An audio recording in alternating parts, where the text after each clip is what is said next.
This is my lazy fat daughter. The words rang through the ballroom like a bell tolling at a funeral. My father said them with a smirk that curled the edges of his lips, the kind of smile he'd worn all my life whenever he found a new way to diminish me. Guests laughed the tinkling, polite kind of laughter that people use when they want to fit in, even if it's cruel.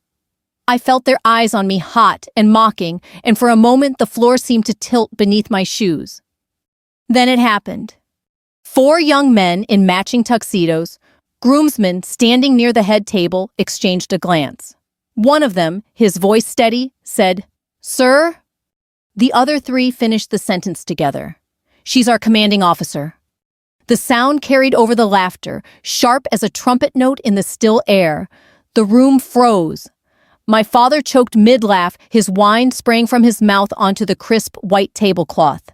He coughed, sputtered, his face going pale as the realization set in that the daughter he had mocked in front of 200 wedding guests was the same woman these men stood ready to salute. That was the moment the whole wedding turned upside down. I had always known this day would test me. Weddings are supposed to be joyful, but for me, it was a battlefield of a different kind. My only son, Mark, was marrying into the Hastings family, a well-to-do clan with deep roots in Virginia, and a reputation for wealth that seemed to stretch back to the Civil War. The reception was held in their country club, a sprawling estate where chandeliers dripped with crystal, and the waiters glided silently with silver trays. It was a stage set for judgment. I chose my dress carefully, navy blue, simple, understated. A strand of pearls from my late mother around my neck. My life had taught me that blending in was safer than drawing attention, especially in front of my father. At 72, he had only grown sharper with his tongue, more cutting with his jokes. He lived for moments when the spotlight landed on him, even if it came at someone else's expense. And too often, that someone was me. From the time I was a teenager, he'd called me names: big girl, useless, slow. I learned early to keep my head down to survive by becoming invisible in my own family. My brothers, thinner and louder, earned his approval. I carried the weight of his disappointment the way I carried the medals on my uniform, quietly, without asking for recognition. What my father never knew was that invisibility had its advantages. I joined the Army at 19. He thought it was a phase that I'd wash out before the first deployment. Instead, I found myself. Discipline was my language. Resilience, my armor. Years of his ridicule had built a core of steel in me. I rose through the ranks, serving in Iraq, then Afghanistan, and later at bases across the states. My soldiers knew me as Major Carter, then Lieutenant Colonel Carter. By the time of my son's wedding, I wore the silver eagle of a full colonel. But my father never asked, and I never told. Maybe some part of me wanted to keep it hidden. If he couldn't be proud of me, then I'd stop giving him the chance to reject me.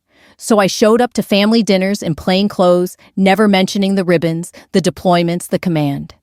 To him, I was just the daughter who never measured up the family embarrassment he tolerated out of obligation. And then came the wedding. Mark had been dating Jennifer Hastings for just over a year.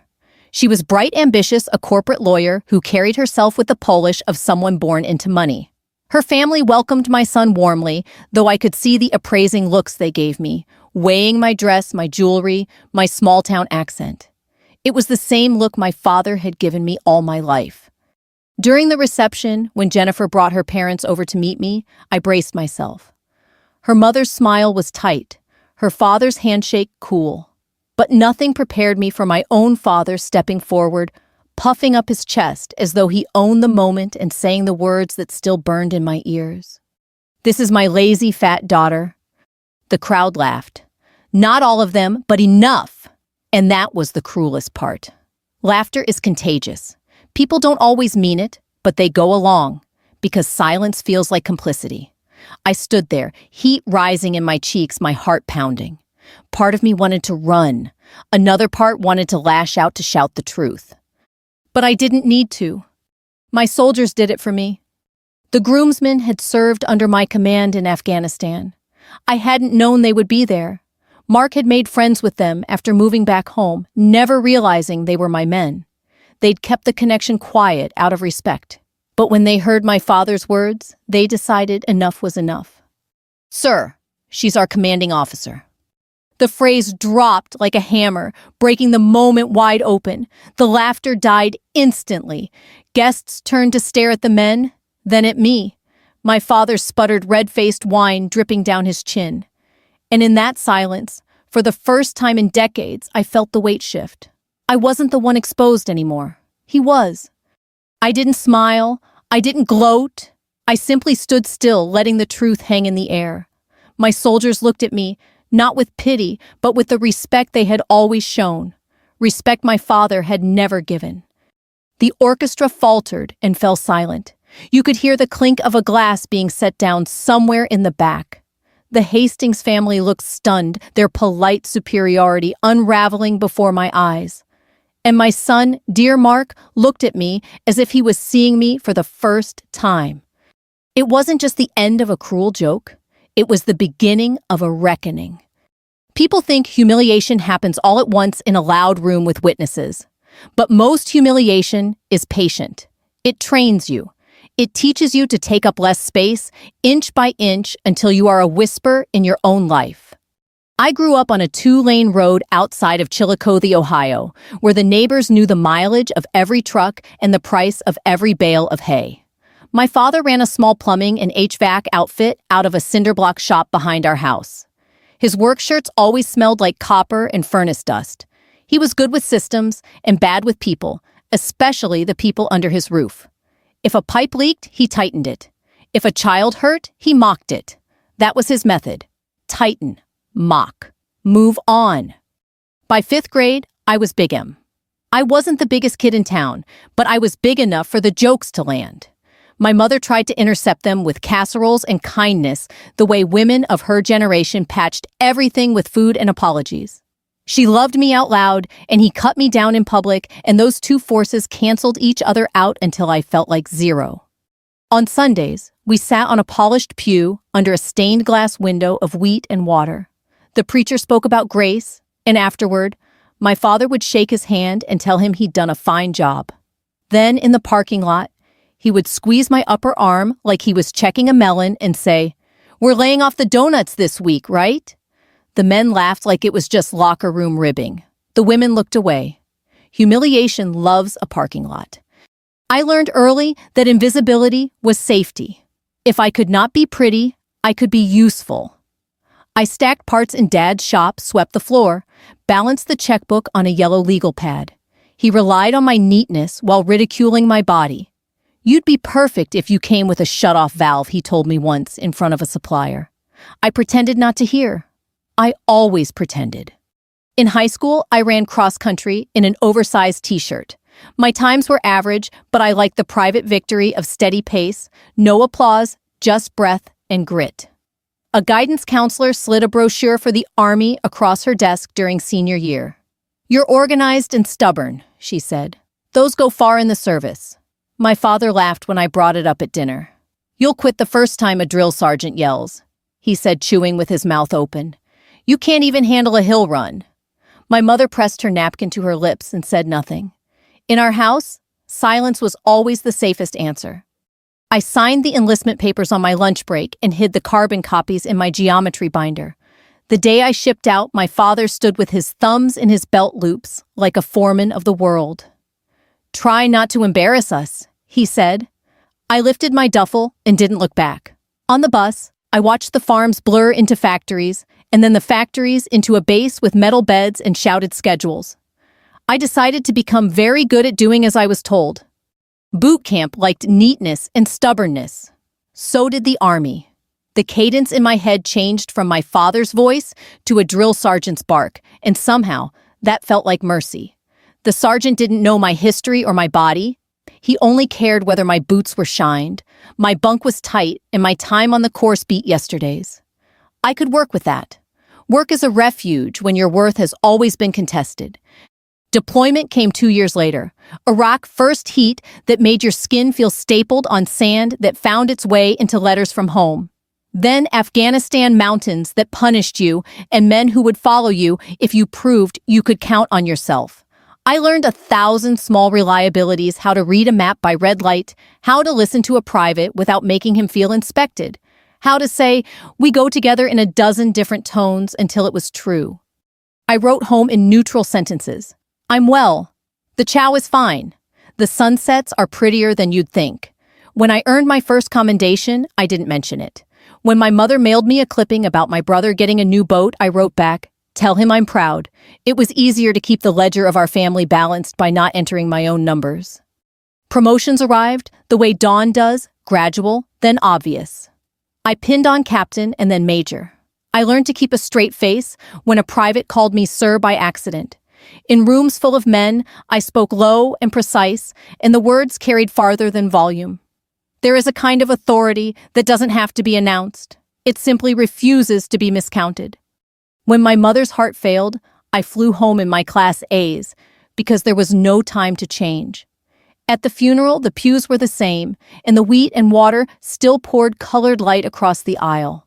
Women I'd known since childhood squeezed my hands and said, "Your mama bragged on you something fierce." My father shook the preacher's hand and said, "She was a good woman," like he was commenting on a furnace that had finally given up. On the church steps, a neighbor asked about my uniform. "Just office work," my father said before I could answer. "She files papers and tries not to break a sweat." I took the dish of macaroni someone handed me and went inside. After that, I stopped bringing uniforms home. I showed up in jeans and soft cardigans that made me look like an elementary school secretary. My father had always wanted me smaller. I obliged in the only dimension I could control: visibility. The less he knew, the less he could use.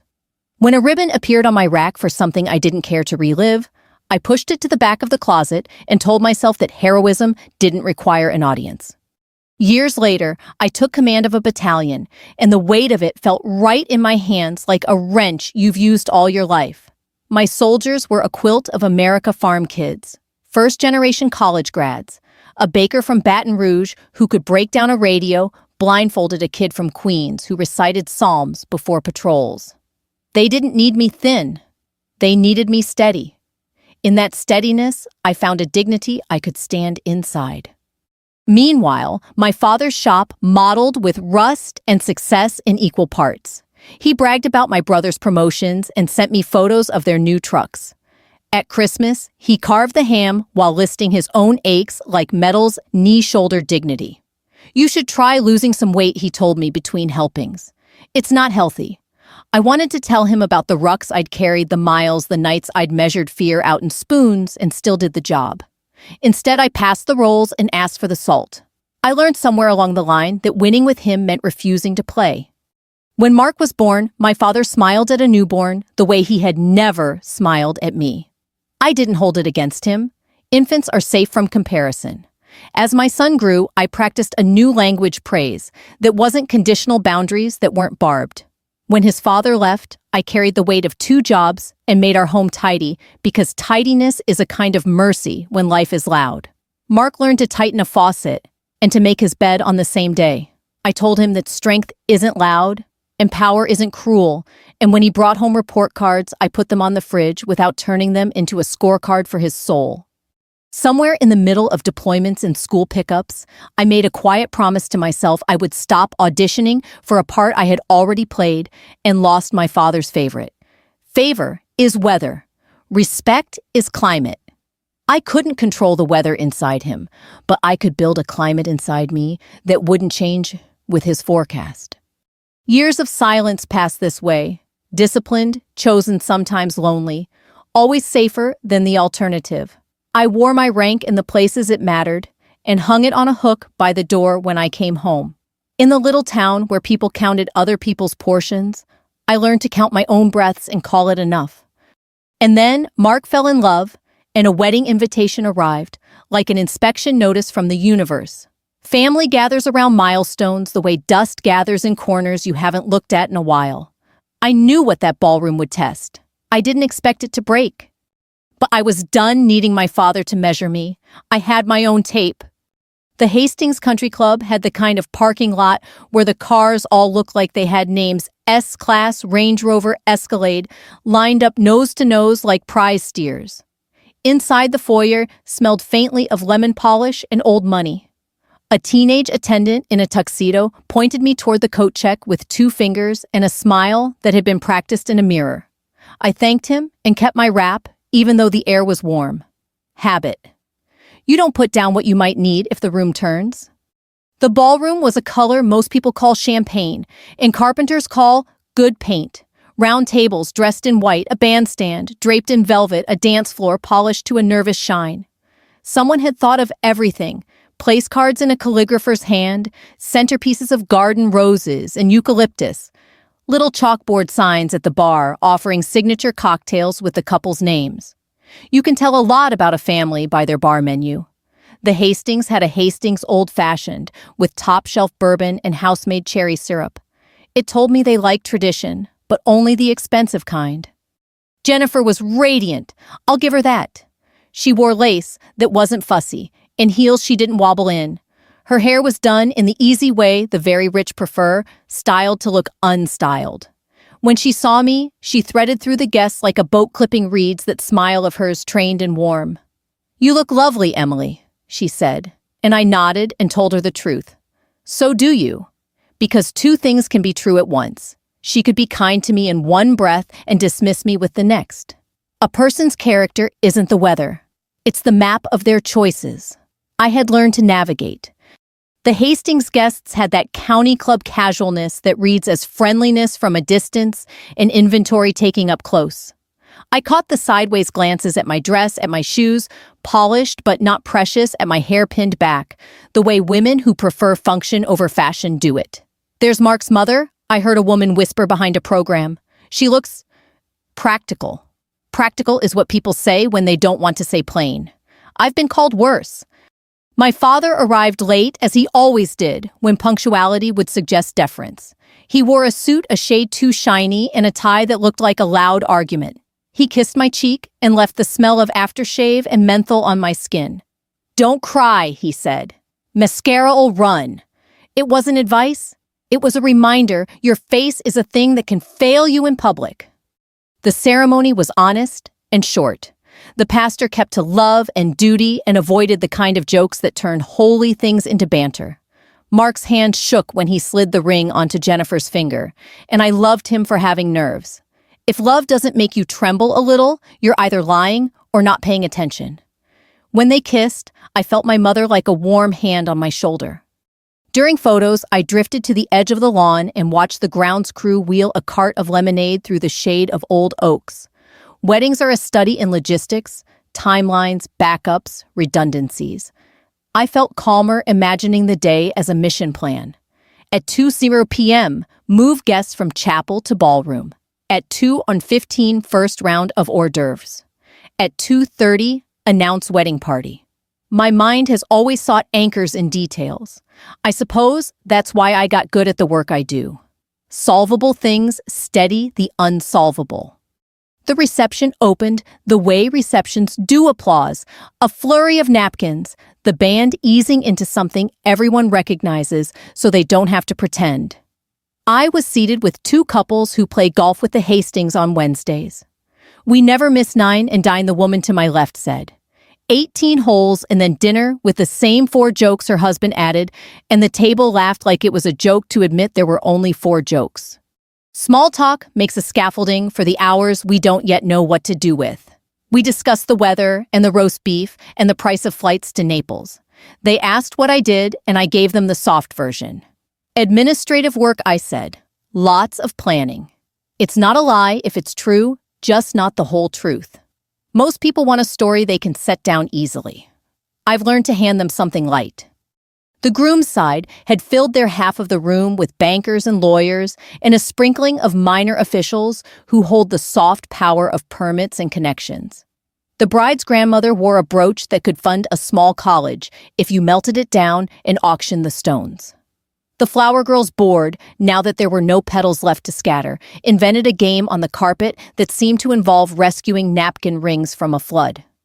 In their world, the room was a river. In mine, it was a field. I first noticed the groomsmen at the bar, not because they were loud, but because they weren't.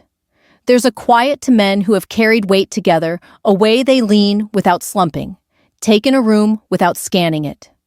One had a scar near his temple that disappeared into his hairline. Another held his glass in his left hand, but wore his watch on the right. Useful details if the night needed them. The kind of details my father would never notice because they had nothing to do with appearances. By the time the salads had been cleared and the prime rib arrived with a flourish veal jus and horseradish cream announced like dignitaries, the noise had thickened into that polite roar you get at big events. Someone clinked a glass and tried a toast. The band struck a wrong chord and recovered. A toddler near the head table executed a jailbreak from a booster seat and was wrangled like a joyful calf. It was an American wedding, beautifully ordinary in all the ways that matter. And then my father stood. I felt the shift before the first word. He drew himself up, the way men do when they are about to ride a wave of their own making. He had not been asked to speak. I knew that because Jennifer is the kind of bride who builds run-of-show documents, and the planner tried a subtle shake of her head from the margins. He didn't see it. He never has when the sign says, yield. He tapped his glass with a butter knife until the clamor softened and faces turned toward him, faces that didn't know him well enough to dread him. Folks, he said, I just want to say a word about family. I could have written the next 5 sentences from memory. They were the same ones he'd used at graduations and funerals and the odd company picnic. He always starts with a joke because jokes give him deniability. If you object, you can't take a joke. If you laugh, you participated. It's a neat trick if you don't mind buying power with someone else's dignity. He thanked the Hastings for hosting made a crack about all this fancy food and how in our house, we called this many forks a problem and got a laugh that warmed him like whiskey. He gestured to Mark with a flourish and said he was proud, which was true, and then his hand found me, and I felt the light move with it. This, he said, and the room was quiet enough to hear the bandleader's shoe scuff. This is my lazy, fat daughter. The words were not new in their content, only in their audience. I have been called worse names by him at a gas pump, in a grocery aisle, on a church step. But words thrown into a microphone travel farther. I stood very still, because if your face doesn't move, sometimes, time doesn't either. Laughter broke around me like hail. Not everyone blessed the few who held themselves, but enough. Enough to scratch. Enough to mark. Jennifer's mother brought a hand to her necklace and made a small sound that might have been shock or might have been etiquette failing. A cousin coughed into his fist the way people do when they want to hide a grin. At my table, the golf husbands looked down as if salad plates had become fascinating. My son, God help him, stared at his water glass like it might tell him what to do. It is not easy to be a good son and a good man at the same time when the room asks you to choose.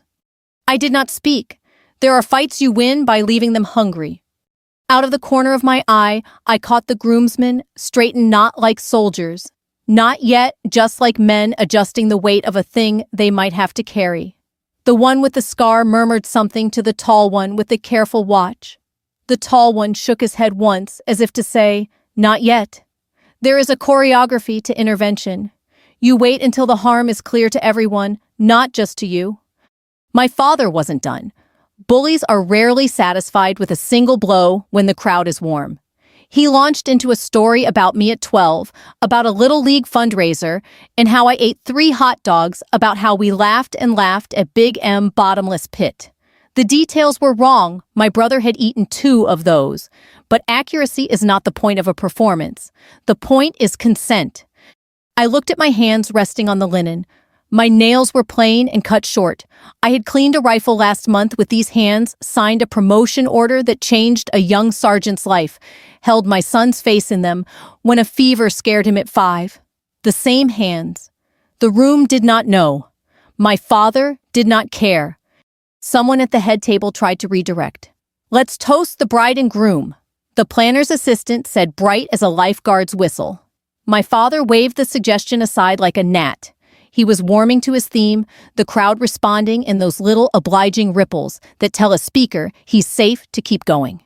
I could map the next minute of damage before it landed. Across the room, the groomsman's eyes met mine. Not for permission exactly, for alignment. I gave them the smallest nod a person can give and still be seen. They set down their glasses. They didn't snap to attention. They didn't salute. They just put their glasses down and spoke together the way men do when they've carried rucks in the same rain. "Sir, she's our commanding officer." It wasn't loud, but it cut. The sound left the groomsmen like a level line and sliced the ballroom clean in half before and after laughter and silence, ridicule and reckoning. My father blinked as if the room had moved, and he had stayed still. Someone near the head table sucked in breath too fast and choked. A waiter froze mid-pour. A woman's bracelet chimed the stem of her glass. My father tried to grin, then to swallow, and did both badly.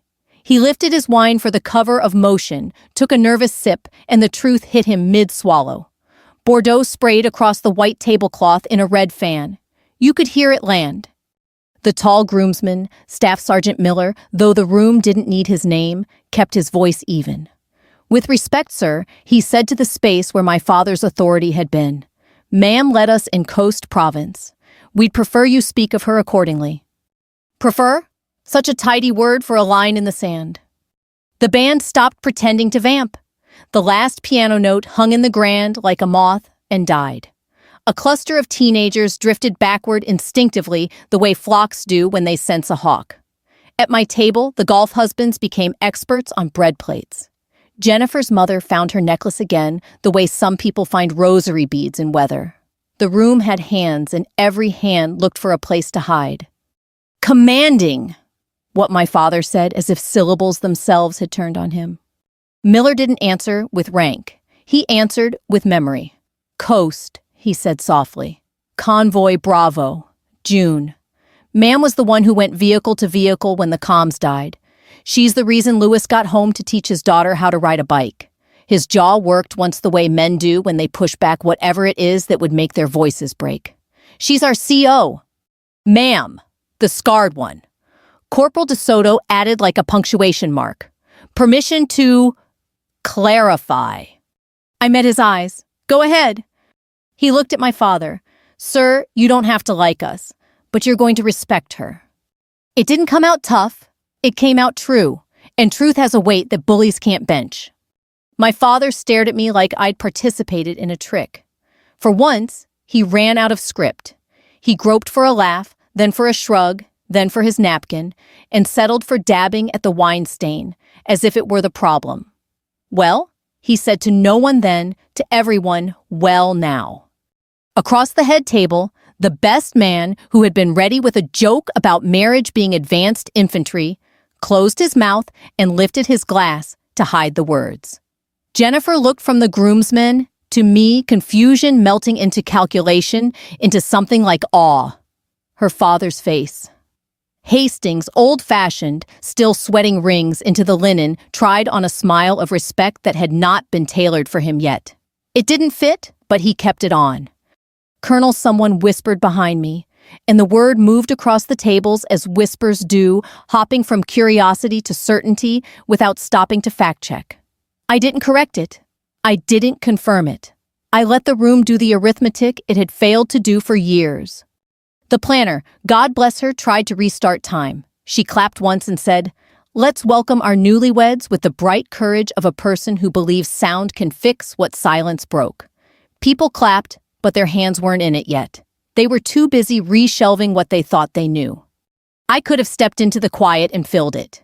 I could have recited the neatest version of a messy truth that I had kept my rank off the holiday table, because I didn't need my father to grade it, that I had chosen privacy over performance, that I had learned there is a difference between humility and hiding. But a good officer knows when not to brief. I stood there and let their eyes do what eyes have to do before minds follow adjust. Miller shifted an inch closer to the line of groomsmen, as if to say that if gravity failed, they would provide a substitute. DeSoto's scar caught a glint of chandelier light and made a small star. The watch on the left-handed one ticked the same tick no matter how the room felt about me. I took comfort in that machines keep time. Men keep faith. My son stood. His chair legs scraped the parquet with a protest. He looked down at his hands, then up at me, then at the men who had just moved the sound in the room. He has my mother's eyes steady, even when the rest of him isn't. Mom? He said soft, simple, and that was the first honor that mattered. My father reached for bluster, like a man reaches for a banister in the dark. Just a joke, he said, aiming for Hardy and hitting hollow. Can't anybody around here take a... Sir Miller said. Not loud. Final. It is a strange thing to watch power move. It doesn't thunder. It relocates quietly, absolutely, from the mouth that misused it to the people who won't. You could feel it settle. A glass fell. It was small, one of the slim water ones with a fragile base. It hit the floor and broke politely, the way expensive things do. The sound was neat and decisive. Somewhere near the bar, a guest exhaled a laugh they tried to swallow and ended up coughing it into a napkin. Laughter had become risky. That is the beginning of manners. Jennifer, her mother said, her voice tight. Why didn't you tell us? Because it wasn't my story to tell, Jennifer answered, surprising me. And because we didn't ask. So the room learned a second thing. In 10 seconds, you can be wealthy and still teachable. The bandleader, bless his mercy, chose a hymn tune in a jazz suit, something with a backbone that could hold weight, and let the pianist find a chord that said, we can all try again. People sat. The toddlers resumed their flood game at the edge of the dance floor. Life, which had paused to take attendance, started checking names again. Ma'am de Soto, said sottovoce, as if we stood in a hallway, and not in a chandeliered storm. We got your 6. I nodded once. I know. My father looked at me and found no daughter he recognized. He had always mistaken endurance for emptiness, mistaking quiet for a lack that could be filled with him. I watched the recognition climb his face like weather, and then I watched it pass. He set his jaw. He picked up his knife as if dinner were the problem, not his mouth. His hands shook just enough to catch the candlelight. The planner approached me with the practiced smile of a nurse and the bravery of one.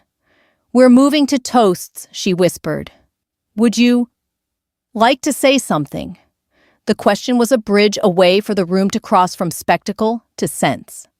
I could feel every eye rehearse what I might do with a microphone. I could spend this moment on revenge. I had a balance due and a live audience. But training outlasts appetite.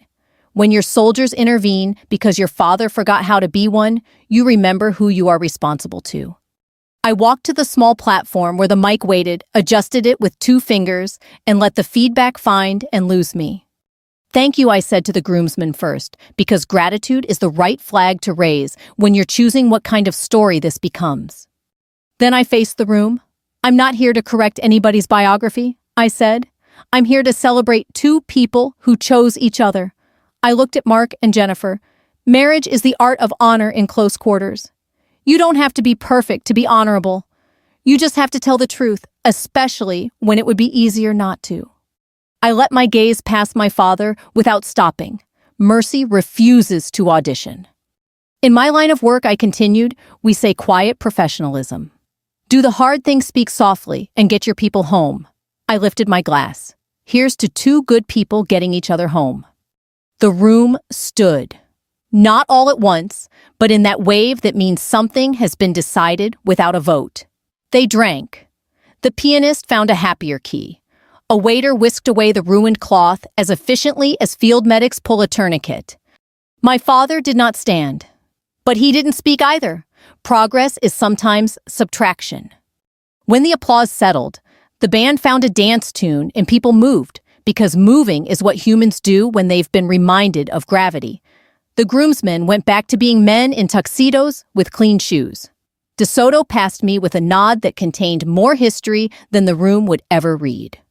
Miller smiled the small, unphotographed smile of a man who has seen his CO stand still in the right moment. I exhaled. The air felt earned. The night would have more negotiations and small braveries, but the shape of it had changed. I could feel it in my boots and in my bones. Power had been returned to its rightful owner, not to me, but to the truth. The applause ended, but the silence didn't. It lingered in the corners, heavy as humidity before a storm. Guests tried to pick up forks to pretend the roast beef mattered, but the rhythm of dinner had been broken. Laughter doesn't grow back easily after it's been choked. I sat down without fanfare. Miller and the groomsmen melted back into the current like men who had never stepped out their tuxedos, neat again, their glasses full again. But the shift they'd caused remained. The Hastings family, who had opened their home like a theater, now wore the expression of playgoers, who realize they've been cast in someone else's tragedy. Jennifer's mother dabbed her mouth with her napkin, as if erasing words she hadn't said. Her father fiddled with his cufflinks eyes, darting between me and my father. My son Mark squeezed Jennifer's hand under the table like a man clinging to the only real thing in a room that had become counterfeit. My father busied himself with the stain on his shirt front. He poured water from a crystal pitcher onto his napkin and rubbed at the wine spots as if they were the problem, not the sentence that had caused them. He muttered something about a joke gone wrong, but no one laughed this time. Whispers moved through the crowd like smoke through rafters. Colonel, Afghanistan, convoy. People don't need details. They need a headline. And the headline was enough. The woman who had been mocked had already carried more weight than most of them would see in a lifetime. A young cousin of the bride, emboldened by champagne and youth, leaned toward me. "Is it true?" she asked. "Were you really over there?" Her tone was half awe, half gossip. I looked at her and chose kindness over spectacle. "Yes," I said simply, "and so were many better than me." Her eyes widened and she sat back chastened. Sometimes humility is sharper than pride. The band struck up a waltz, but the dance floor remained mostly empty. No one wanted to be the first to pretend normal had returned. My father chewed each bite of beef like it had wronged him. Across the room, the groomsmen talked quietly among themselves. Their faces relaxed again, but their presence now unmistakable. Everyone knew they weren't just friends of the groom, they were a testimony. When the time came for formal toasts, the best man stumbled through a speech that had been light-hearted on paper, but now sagged under the weight of the evening. He skipped the jokes. The maid of honor cried halfway through hers, and no one minded. Sentiment was safer than humor now. And then the microphone came to me. I hadn't planned to speak. I never do. But sometimes silence can turn into complicity, and I had lived too many years in silence. I rose slowly, felt the weight of eyes, and let them wait. I wasn't planning to give a toast, I began. But life doesn't always follow a plan. A small ripple of relieved laughter, not cruel, just human, passed through the room. What I do want to say is simple. Marriage isn't about perfection. It's about honor in close quarters. It's about telling the truth when it would be easier not to. And it's about showing respect, especially when respect is hardest to give. I raised my glass. So here's to Mark and Jennifer. May you always honor each other, not in the easy moments, but in the hard ones. The room stood. Glasses clinked. For the first time that night, applause came without hesitation. It wasn't for me, it was for the reminder that dignity can be practiced, even learned in real time. My father didn't clap. He stared at his plate, his jaw set. But he didn't speak either. And in our family, that was progress. Later, during the first dance, I stepped aside to the back of the room. A woman I didn't know touched my arm. "Thank you for your service," she whispered. Her eyes shone. I nodded, unable to answer. Praise feels strange when you've spent years hiding like light in a room too long dark. By the time the cake was cut and the dance floor finally filled, the story had already traveled. Strangers approached me with questions, with gratitude, with curiosity. Some wanted details of medals and missions. I gave none. Some just wanted to shake my hand. I gave all. But the only eyes I wanted to meet were my father's, and he avoided them all night. He slipped out early, mumbling about traffic. His empty chair at the family table was a sharper statement than anything he might have said. Still, I didn't chase him. For the first time, I realized I didn't need his recognition to validate my story.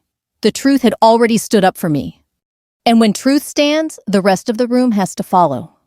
The morning after the wedding, the house smelled like coffee and flowers that had given up. My kitchen counter held a lineup of vases. Mark and Jennifer couldn't fit in their car, and every blossom bowed its head like it had stayed up too late.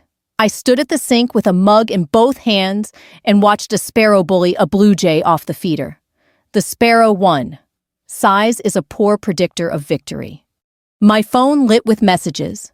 Old friends from town who had been at the reception wrote the kind of texts people send when they aren't sure whether to congratulate you or apologize.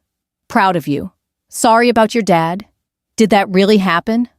I set the phone face down. The truth didn't need replies. Mark called around 9. We're driving up to the lake for 2 days, he said, his voice sanded down by fatigue.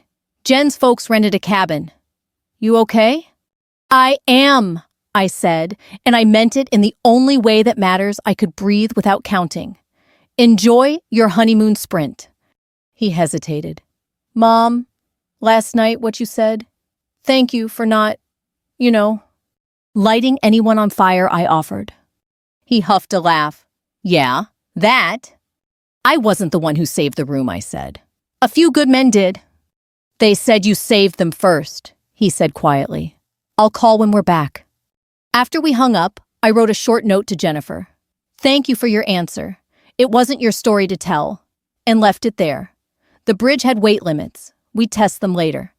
By noon, the town had metabolized the event the way small towns do, quickly, loudly, with many witnesses. The diner waitress added an extra slice of bacon to my BLT and pretended she hadn't. At the hardware store, an older man, who never meets anyone's eyes, paused at the end of an aisle, cleared his throat and said, Ma'am, like it was a flag. I nodded back, because there are handshakes that don't require hands. My father didn't call. He didn't the next day either. On the third day, I put on my walking shoes and headed toward his shop. The roll-up door was half open, the smell of oil and old cardboard thick as always. A radio played classic country, soft enough to be embarrassed about it. He sat on a stool at the workbench with a ledger, open pencil in his fist, like he was threatening the numbers into place. He didn't look up when I stepped inside. You're open, I asked. Always, he said. I stood a few feet away the way you approach a skittish animal. I brought the socket set. You loaned me, I said, and set it on the bench. I marked the ones that were yours. He grunted, which in our native language meant thank you, go on. I thought we should talk, I said. We talked enough Saturday, he said to the ledger. No, I said. You talked. Then other people did. I'd like to speak now. He set the pencil down with exaggerated care, like a man setting a fuse. If this is about your big moment, it's about the little ones, I said. Parking lots, church steps, dinners. He flinched, not because he didn't remember, but because he did. Silence held us like old rope. In the corner, a box fan rattled against its grill with every fifth rotation. He finally said, it was a joke. Jokes are supposed to be funny to the person who hears them, I said, not just the person who tells them. He took that like a jab and rubbed his jaw as if it had landed physical. People laughed. And then they didn't, I said. That's the part I'd like you to keep. His eyes slid to the radio as if the right song could offer him a better defense. When none came, he tried a different trench. You never said what you do? You never told me. You never asked, I said. You filled the blanks with the story you preferred. He sniffed. Military's just a job. It is, I said, and so is fatherhood. That one found the target. He looked at the ledger again and said, I gave you what I had. You gave me the part of you that mocks what you don't control, I said. You withheld the part that names what is good and leaves it alone. He drummed his fingers once, twice. So what do you want? An apology. I want you to stop, I said. Not just the big performances, the small cuts, the way you say big girl when you mean beneath me. I want you to stop buying power with my dignity. He stared, and for a moment I saw the man he had been when I was 5, and he let me hand him wrenches. How careful he was then with names Phillips, Flathead, Crescent, as if language itself was a toolbox that could fix anything. He looked older than he had in the ballroom. Maybe because we weren't under chandeliers now. There was no stage light to lie for him. What if I can't? He said. It wasn't a dare. It sounded like a confession. Then we'll see each other less, I said. I will not bring myself where I am not respected. And I will not bring my son. He nodded once sharply, as if taking a measurement. You got hard, he said, and it was almost admiration. I got clear, I said. He thumbed the edge of the ledger paper. And if I say, I'm sorry, then you're sorry, I said. And we can begin again. Beginning is not the same as erasing. He closed the ledger, pushed it aside, and got off the stool the way men do when the floor has risen on them. Slow, cautious, privately surprised, the room still holds. There's a service at the Veterans Memorial on Saturday, he said. They're dedicating a new plaque. He paused long enough to be clumsy. I could stand there with you. A simpler time would have answered for me. Pride, resentment, the satisfaction of a door closed softly. But I could hear my mother's voice in the quieter parts of me. If he reaches, let him touch the air at least. I nodded. Okay. Saturday was bright in that Ohio way, where the sky tries to apologize for the winters. The memorial sits on a square of grass between the library and the post office, a granite wall with names chiseled in rows neat enough to steady you. A handful of townspeople gathered Boy Scouts in sashes, a retired teacher with a flag pin, a woman in scrubs holding a toddler on her hip. The mayor said the expected things without embarrassing the occasion. When they uncovered the new plaque, an older Marine in dress blues saluted with a hand that trembled and a jaw that didn't. We stood near the back. My father had shaved. His tie was quiet. He didn't talk. He didn't grab my arm like he was steering me. He stood next to me as if proximity was a sentence he had to learn to pronounce. After the prayers, a few men approached to shake my hand. He let them. He did not interrupt to translate me into smaller words.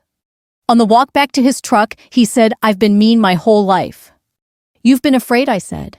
Mean is how afraid dresses for work. He grunted. You going to fix me now? I can't, I said.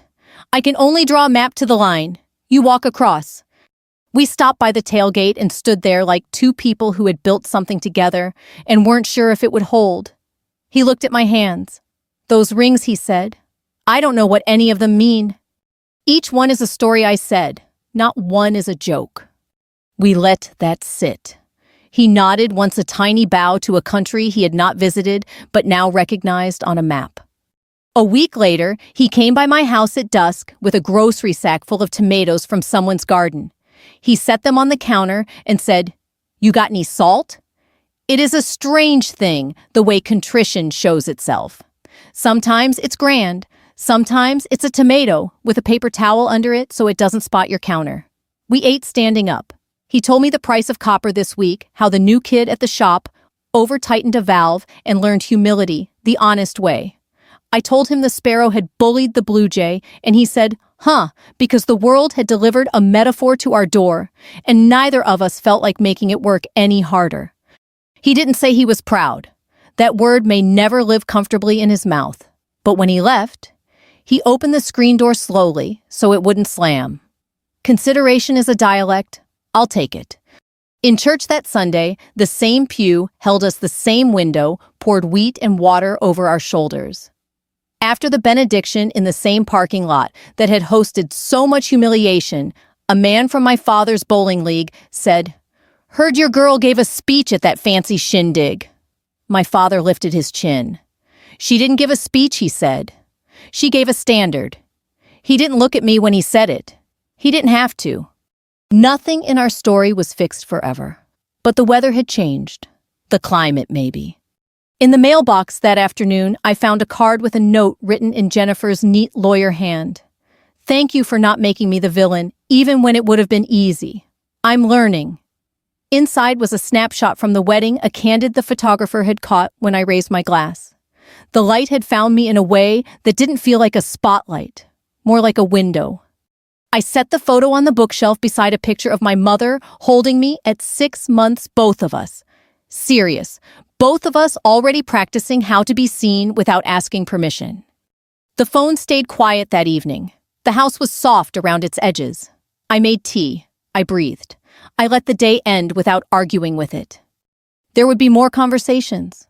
More lines to draw more tomatoes on paper towels, more Saturdays where we stood near granite and let names teach us how not to waste our own. But a truth had been said aloud in a room full of witnesses, and once a truth hears itself, it keeps speaking. I didn't need a new father. I needed an old one to stop using me as kindling. He was learning, so was I. By the time summer deepened into August, the story of that wedding night had made its way around town. At the diner, people asked me about the groomsman, not about my dress size. At church, nobody called me Bigham anymore. They called me by my name. Respect can arrive late, but it still arrives. My father stayed quiet for weeks after the memorial. He didn't call, but he didn't disappear either. I'd see his truck outside the hardware store, his figure hunched over a cart at the grocery. We orbited each other carefully, the way veterans circle after a battle they're not ready to discuss. The breakthrough came one Sunday afternoon at a cookout in my brother's backyard. The men had gathered around the grill like it was a campfire, swapping the same 3 stories they always did. My father wandered over with a plate, nodded at the charred chicken wings, and then turned to me. "This is my daughter," he said. Everyone looked. For a moment, I braced myself. The old script was still possible. But he didn't smirk. He didn't reach for a joke. He set the plate down and cleared his throat. "She runs things bigger than this grill. She takes care of people.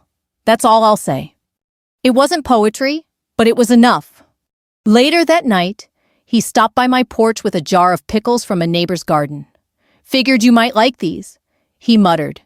It was the closest he could come to apology. I accepted them, and we sat in rocking chairs without filling the silence. Sometimes reconciliation doesn't sound like trumpets. Sometimes it sounds like 2 people agreeing not to sharpen knives anymore. I tell you this story not to humiliate my father, but to honor what can grow even in rocky soil. He was raised in a world where men measured worth with waistlines and wallets. He passed that yardstick to me, because it was the only one he had. But that doesn't excuse the damage. Words are hammers. They shape or they shatter. The moral isn't complicated. Respect your children even when they don't look like the picture you imagined. Especially then. The body you mock might be the one carrying a pack through mountains.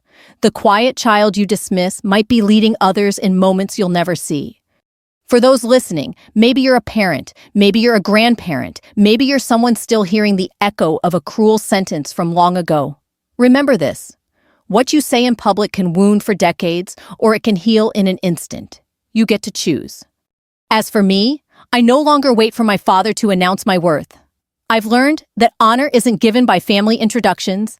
It's lived in the way you carry yourself when the lights are on you. Still, I'll admit he's trying. He calls me by my name more now. Sometimes he even smiles. That's a kind of victory. If you've stayed with me to the end of this story, I'd like to ask something simple. Think about the words you use with the people you love. Think about whether they lift or whether they weigh down. And if you've ever been mocked, know this. You are not defined by the laughter of the room. You are defined by the truth that eventually stands beside you. If this story touched you, I'd be grateful if you shared it with someone who might need to hear it. Subscribe if you'd like more stories like this, because each one is a reminder that dignity can be reclaimed even after decades. And tell me in the comments where you're listening from. I want to know how far respect can travel. The greatest revenge isn't a glass of wine spat across a table. The greatest revenge is reconciliation, lived in a way that teaches others how to treat people better.